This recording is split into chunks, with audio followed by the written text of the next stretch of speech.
જાણો દિવાસા પર થતાં એ વ્રત જીવ્રત વ્રતનો મહિમા, આ વ્રત પૂર્ણ કરશે પરિવારના સુખની કામના.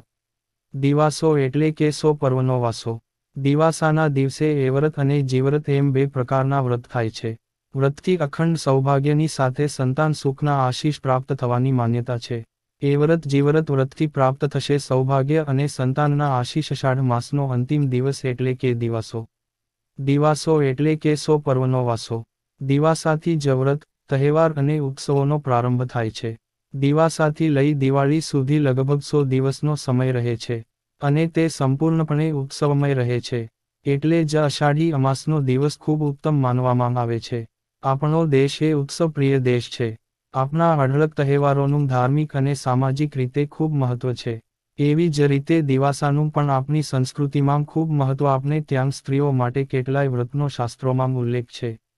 નાની બાળકીઓ ગૌરો એટલે મોળાકતનું વ્રત કરે છે, તો તરુણાવસ્થામાં પહોંચેલી દીકરીઓ જયાપાર્વતી કે ફૂલકાજળનીનું વ્રત કરે છે, તો પરિણીત સ્ત્રીઓ એ વ્રત જીવ્રતનું વ્રત કરે છે.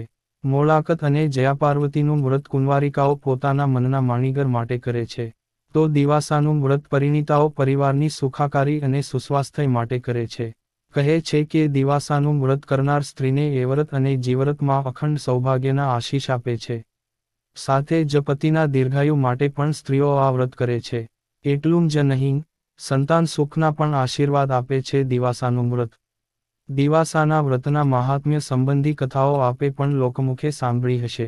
આજે અમે આપને દિવાસાના વ્રત સંબંધ જાણો. દિવાસા પર થતાં એ વ્રત જીવ્રત વ્રતનો મહિમા, આ વ્રત પૂર્ણ કરશે પરિવારના સુખની. દિવાસો એટલે કે 100 પર્વનો વાસો.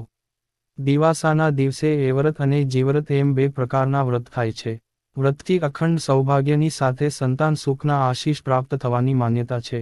જાણો દિવાસા પર થતાં એ વ્રત જીવ્રત વ્રતનો મહિમા, આ વ્રત પૂર્ણ કરશે પરિવારના સુખની કામના. એ વ્રત જીવ્રત વ્રતથી પ્રાપ્ત થશે સૌભાગ્ય અને સંતાનના આશીષ. અષાઢ માસનો અંતિમ દિવસ એટલે કે દિવાસો. દિવાસો એટલે કે 100 પર્વનો વાસો. દિવાસાથી જ વ્રત, તહેવાર અને ઉત્સવોનો પ્રારંભ થાય છે. દિવાસાથી લઈ દિવાળી સુધી લગભગ 100 દિવસનો સમય રહે છે, અને તે સંપૂર્ણપણે ઉત્સવમય રહે છે. એટલે જ અષાઢી અમાસનો દિવસ ખૂબ ઉત્તમ માનવામાં આવે છે. આપણો દેશ એ ઉત્સવપ્રિય દેશ છે. આપણા અઢળક તહેવારોનું ધાર્મિક અને સામાજિક રીતે ખૂબ મહત્વ છે. એવી જ રીતે દિવાસાનું પણ આપણી સંસ્કૃતિમાં ખૂબ મહત્વ છે. આપણે ત્યાં સ્ત્રીઓ માટે કેટલાય વ્રતનો શાસ્ત્રોમાં ઉલ્લેખ છે. નાની બાળકીઓ ગૌરો એટલે મોળાકતનું વ્રત કરે છે, તો તરુણાવસ્થામાં પહોંચેલી દીકરીઓ જયાપાર્વતી કે ફૂલકાજળનીનું વ્રત કરે છે, તો પરિણીત સ્ત્રીઓ એ વ્રત જીવ્રતનું વ્રત કરે છે. મોળાકત અને જયાપાર્વતીનું વ્રત કુંવારિકાઓ પોતાના મનના માણીગર માટે કરે છે, તો દિવાસાનું વ્રત પરિણીતાઓ પરિવારની સુખાકારી અને સુસ્વાસ્થ્ય માટે કરે છે. કહે છે કે દિવાસાનું વ્રત કરનાર સ્ત્રીને એ વ્રત અને જીવ્રતમાં અખંડ સૌભાગ્યના આશીષ આપે છે. સાથે જ પતિના દીર્ઘાયુ માટે પણ સ્ત્રીઓ આ વ્રત કરે છે. એટલું જ નહીં, સંતાન સુખના પણ આશીર્વાદ આપે છે દિવાસાનું વ્રત. દિવાસાના વ્રતના મહાત્મ્ય સંબંધી કથાઓ આપે પણ લોકમુખે સાંભળી હશે. આજે અમે આપને દિવાસાના વ્રત સંબંધી કેટલીક ખાસ બાબતો જણાવી દઈએ. લોટ બાંધતી વખતે મિક્સ કરો આ સિક્રેટ વસ્તુ, ડબલ થઈ જશે રોટલીની તાકાત. દિવાસાના દિવસે એ વ્રત અને જીવ્રત એમ બે પ્રકારના વ્રત થાય છે. નવપરિણીતાઓ એ વ્રત અને મોટી ઉંમરની મહિલાઓ જીવ્રતનું વ્રત કરે છે. વ્રત કરનાર મહિલા ઉપવાસ રાખે છે.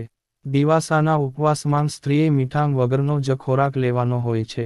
દિવાસાનું વ્રત કરનાર સ્ત્રી જવારાની વાવણી કરે છે. એ વ્રતમાં, જીવ્રતમાંની પૂજા અર્ચના કરે છે, અને સાથે જ 3 પ્રહર સુધી જાગરણ કરે છે. દિવાસાના વ્રતની આ જ ખાસિયત છે, કારણ કે કોઈ પણ સામાન્ય વ્રતનું જાગરણ 24 કલાક સુધી ચાલતું હોય છે. જો કે દિવાસામાં કુલ 36 કલાકનું જાગરણ કરવામાં આવે છે.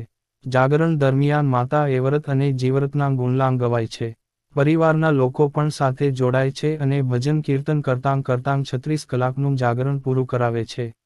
અલબત્ત, દિવાસા પર દીપપૂજાનું પણ ખૂબ મહત્વ છે. કહેવાય છે કે વ્રતના આ 3 પ્રહર દરમિયાન એક દીવો અખંડ ચાલુ રાખવો.